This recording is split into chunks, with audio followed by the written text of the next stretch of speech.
So ఎవరు దేవుడు ఎవరు బండ అని చెప్పి రాశారు కదా. అది బాగుందంటారు.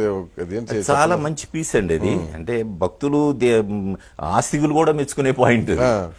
నాస్తికత్వంతో రాసింది కాదు, ప్రక్షాళన చేయడం అన్నదే దేవుడి లక్షణం అన్న దాని మీద. అంటే ప్రతిదానికి ఒక హేతు పద్ధతి ఉండాలన్న దానికి అదేదో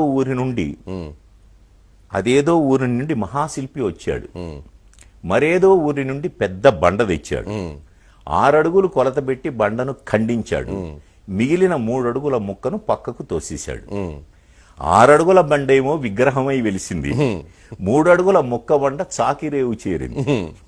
కంపు కంపు మనసులన్నీ దేవుని ఎదుట నిలిచాయి, కంపు కొట్టే బట్టలన్నీ బండ చుట్టూ పేరాయి.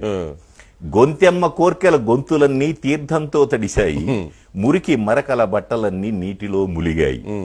అర్థం గాని స్తోత్రాలతో పూజారి భక్తి శ్రద్ధలు, చాకలి నోటి వెంట ఇస్సు ఇస్సు శబ్దాలు. శఠగోపం పవిత్రంగా ప్రతి తలను తాకుతోంది, పవిత్రతకై ప్రతి బట్ట బండను బాదుతోంది.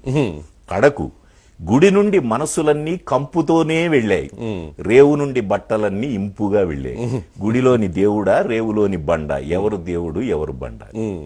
బాగుంది. అది ఎవ్రీబడి అప్రిషియేట్స్ ఇట్.